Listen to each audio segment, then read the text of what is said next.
Welcome everyone and welcome to today's video. We are at Monza for this LMP2 track guide for ILMS this week.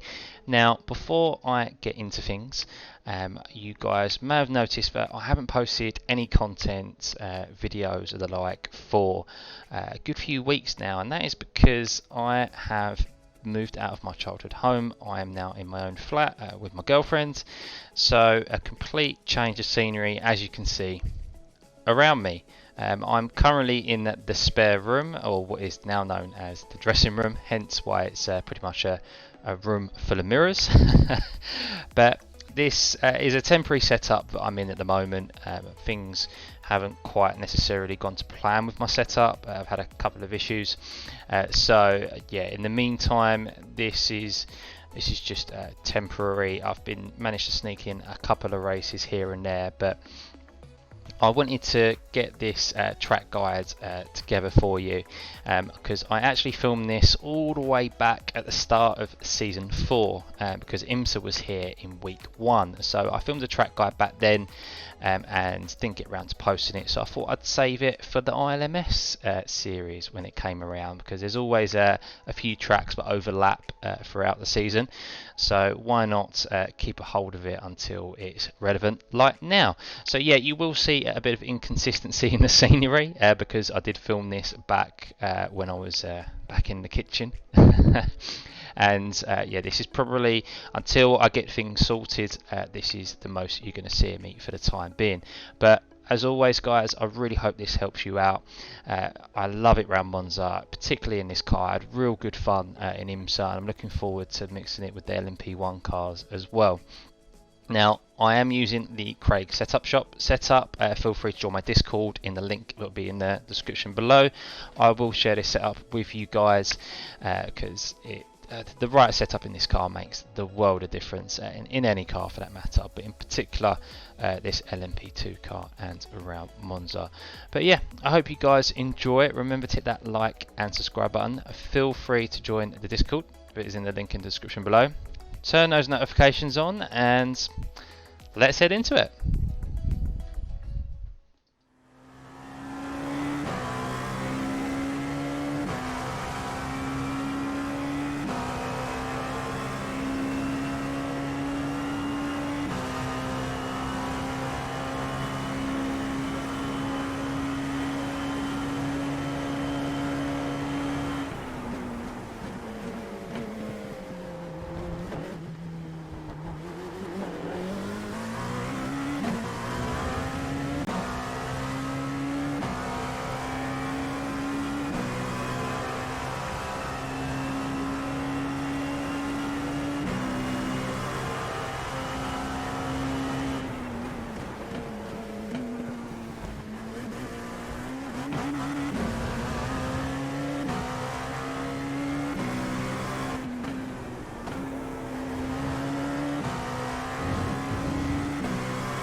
So here we are, guys. Let's have a look at that lap and see how I did it. So we are down the main straight at the moment. This is where 99% of the overtakes are going to be done here. It's the draft in these LMP2 cars are very effective. So if you get in the slipstream, if you make sure you get the last corner exit, which we'll come to obviously at the end of this analysis, if you get that right, then you will have a easy slipstream down this main straight into the first chicane. A nice, easy overtake. You won't have to worry about.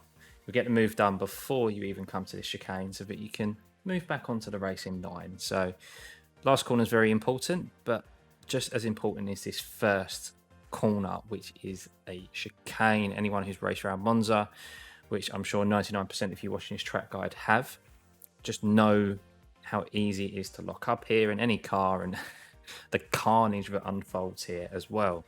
So very important. So what we're keeping an eye out for is the 150 marker. And as we play it, you see I'm starting to brake.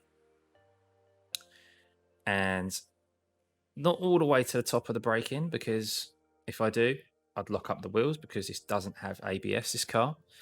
Now, this entry to this first chicane is where a lot of time can be made up here. A lot of you guys wondering how are these top split guys so much faster than me? Well, this is one of those reasons, because Monza, we're not quite on a very up-to-date track model, shall we say.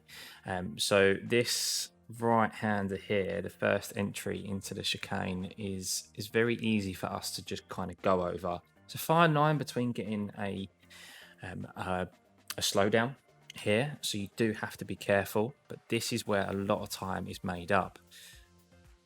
So as we start to see the corner come into view, just before this arrow pretty much goes out of here. Now, the turning point here is all going to be kind of relative to however you've got your field of view set up. I personally use VR, so I can look into the corner. Some people use triples, ultra wide, single monitor. But really, if you try and use a turning point as kind of halfway down this AstroTurf, you want to be down into first gear. And this is where trail braking comes so in handy here. So we want to be trail braking through, as you can see, applying a little bit of the brakes, and I'm riding the brake as I go through this corner. And we are going to technically cut this corner. That's what we're doing. Now, as I said, it's a very fine line, because if you do this too much, you get a slowdown, quite a severe one. It's just like 2.5 seconds, I believe it is. And it's quite a strange one, because you can get all four wheels inside the curb, which normally is a slowdown. That's the track limit. So it should at least be a 1x, or should be a slowdown regardless. We shouldn't be able to cut this chicane. But we can. As you can see, I've gone straight over it. Now, this personally is the limit. You cannot cut this anymore. If I was an inch over to the right, a millimeter over to the right, I would have got a slowdown. So a lot of steering input here. And as you can see, I have a dab at the throttle as I come through to make sure I keep that momentum. And then what I'm going to do is I'm going to avoid this sausage curb on the left. Now, these LMP2 cars hate curbs. They're very low ride, and if you go over them, the car bobbles, and you kind of hear the revs kind of go like, it's weird. You kind of hear the engine just go something like that. And that's because the car's bouncing up and down and the wheels have just got no traction. So we want to be close to this as we can, but without touching it. Now, as you can see, as I'm going around this corner, I'm getting on the throttle early, but being careful of being careful with my throttle input, because if I put my foot down too quickly, then this car is just going to spin on me. There is a lot of torque in this car, and that's why you will hear, coming out of this corner in particular, you will hear this the traction control kick in a little bit, and it is pretty much required, because otherwise your wheels are going to spin up on you. So try and straighten the wheel up as much as you can. It's quite easy for the car to get your foot on the throttle and to run out of road here and dip your wheels on the gravel. So make sure you only get on full throttle once you've got that steering input straight. A little bit kick of oversteer there, and then it is just full throttle all the way around Curva Grande up to the second chicane. So we want to keep it tight to this curve as we can, covering as little track as possible. And then we come up to the second chicane. Now, our braking point here is going to be directly under the bridge, this orange barrier here, which indicates the end of the barrier. It's pretty much the end of the shadow. As you'll see, I'm braking, just starting to brake as this comes into view, or just as I hit this second shadow. So we're braking directly under the bridge, and we are going to be braking down into first gear here. Now, I have seen a number of people go through here in second gear, and what I find is that you just don't quite have the drive out of the chicane. Going through the chicane is okay, but coming out of the exit, it's just there's not quite enough drive. Whereas first gear, this car, it doesn't, unlike other cars, this car actually moves forward in first gear. It doesn't just completely pull up on you, as say the Formula 3 cars do. So we're shifting down. You're making sure, obviously, you're lowering those revs before you brake down, shift down into first gear. We don't want to be snapping down through those gears as quick as possible. And once again, same as the first chicane, we're going to cut this here. We're going to go over this orange curb. Very fine lines once again to getting off track. So a bit of practice is required. As you can see, we've gone straight over the middle of it, back on the throttle. And same as the first chicane, we are not touching this curb. Ideally, we'd like to not touch any of this curb at all. The sausage curb is a no-go. The car does go over it. So if you do go over it, it's not the end of the world, but you will lose time, as I said, because of the car losing traction from bobbling up and down. But ideally, we don't really want to be getting any wheels on this red and white curb. I do on this one, but you can, if you watch the lap back, you will be able to hear that engine like kind of just a little bit, and that is all time that is lost. You can see the car just goes up a bit, and then we're back on the throttle, and it just, that first going down into first gear, it just gives that extra bit of acceleration out of the corner. It doesn't slow your car down as dramatic, or it doesn't really slow your car down at all, believe it or not.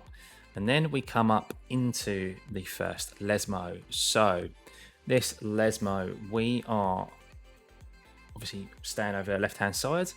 Once again, I've seen people go through these Lesmos in third gear.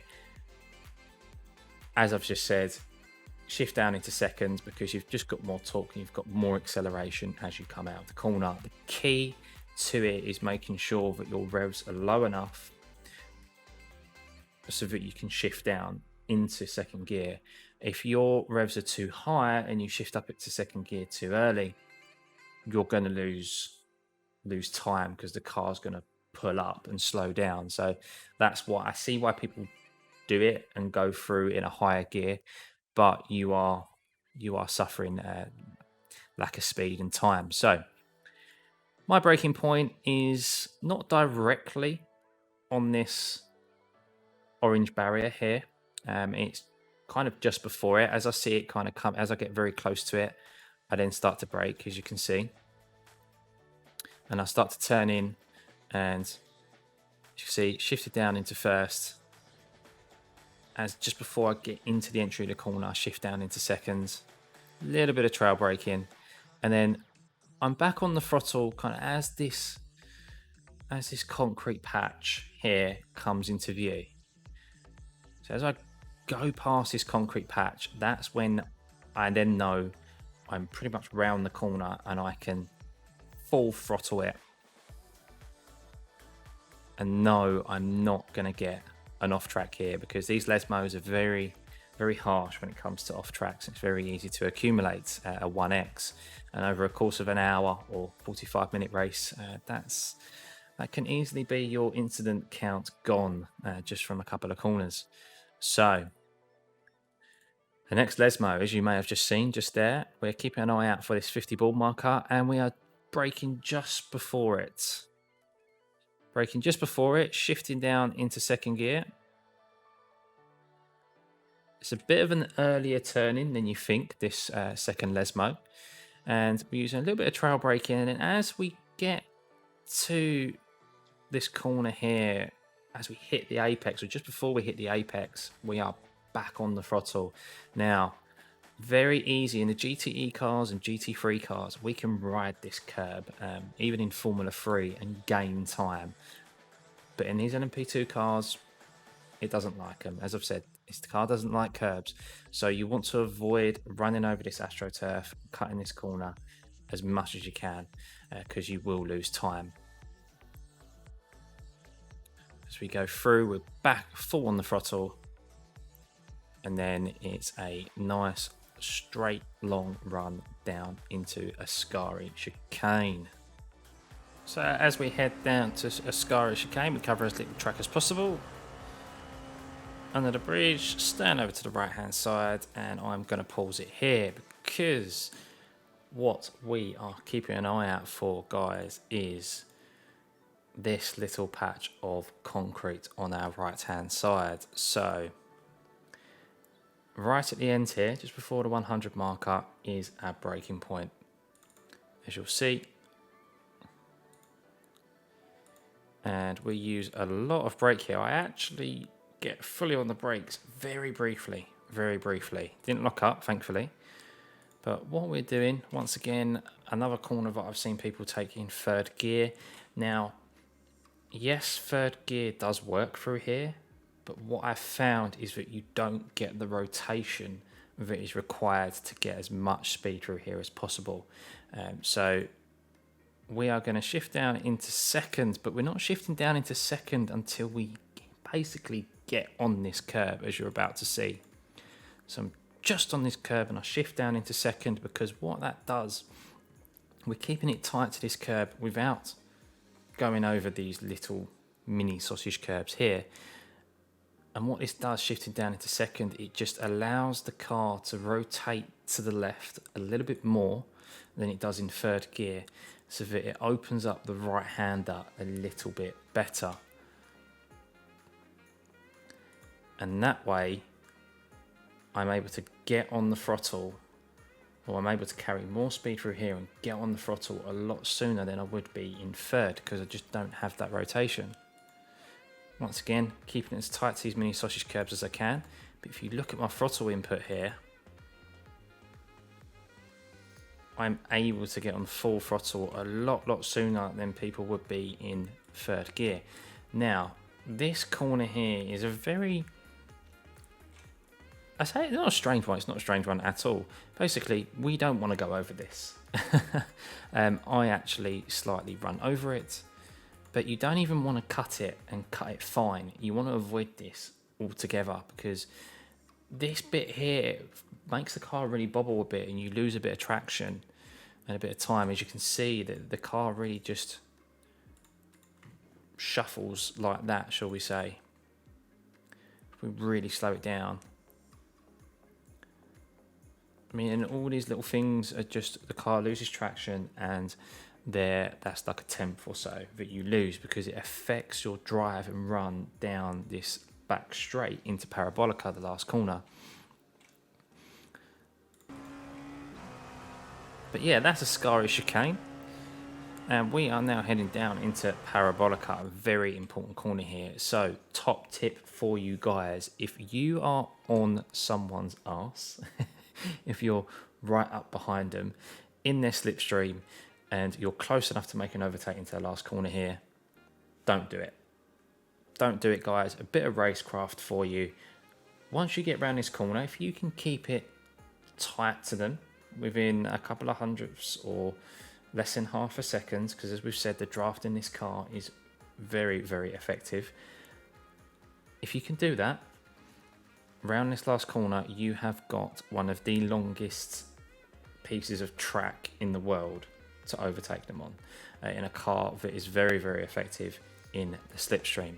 So bide your time, be patient. If someone's likewise, if you're here and someone's coming up alongside you to overtake you, lift off a little bit early. No need to brake earlier, but lift off a little bit earlier. Let them overtake you, because more than likely they're going to come up on your inside and they're going to have a shallower angle into Parabolica, so they won't be able to carry as much speed. And then that way, your racing line isn't affected, and you will carry more speed around the last corner and regain that position back down the main straight into the first chicane. So a little bit of racecraft there for you guys, and that is pretty much in any car, GT3, GTE, Formula 3, any car that you race around here, that is pretty much what you want to do in those scenarios anyway, when someone's right up behind you or you're right up behind them coming down this back straight. So what we are keeping an eye out for here is, as you can see, I'm braking. I could maybe brake a little bit later, but it's very easy to overshoot the last corner here, the entry into Parabolica. And as I said, the exit of this corner is so important. It's important to nail this every single time that you can, or as many times as you can, because main overtaking opportunity down the main straight. So what we're keeping an eye out for is pretty much halfway between the 100 and the 50. So yeah, let's say the 75 marker. That's where we're braking. Once again, I'm quite surprised I haven't knocked up the brake. I didn't realise I used that much brake. Very briefly for a second, hit the brakes fully. And we're shifting down into second here. Now, once again, I've seen people go through here in third. I've done a bit of testing in both, and I haven't really found... you can go through here as quickly as you can do into shifting down into second, but my consistency going through here in third, you'll find it quite hard to believe. The carrying of the speed, I just wasn't as consistent as I was shifting down into second. I always carried more speed into second than I did in third. So really this corner all depends on your preference. If you're consistent going here through third and you don't lose speed, by all means keep doing it. But I like to shift down, as you're about to see, into second here as I'm kind of halfway around the corner.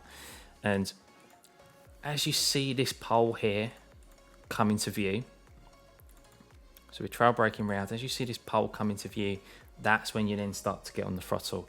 Now, this isn't just full throttle from the get-go. You have to be careful here. You have to open up your steering, because if you continue to keep the steering input while you go full throttle, the car does go on you and you can spin. So as you can see, I'm opening up the steering here as I'm on full throttle, allowing the car to drift over to the left-hand side. There's no need to allow the car to move all the way over. You can do.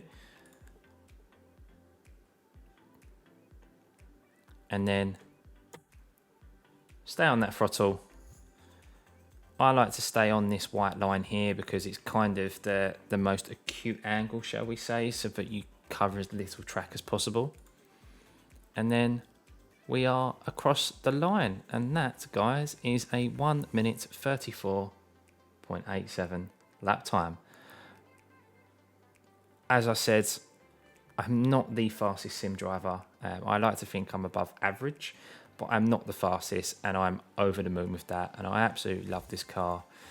And hopefully this analysis takes some time off your lap times. It makes you more consistent, and yeah, makes you enjoy this car even more so now than you was previously, because this is my new favorite car, and I absolutely love it, and I want everyone to have the same enjoyment in this car that I'm getting from it.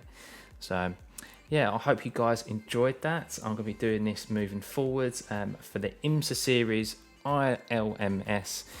I won't be doing it as a separate series. Of course, there are some tracks that the ILMS are the same as the IMSA schedule. So this will be beneficial and be able to be used for both series when those overlap, shall we say. But yeah, I hope you guys enjoyed that. Remember to hit the like and subscribe button. Feel free to join my Discord, which is in the link in the description below. And I'll see you for the next one.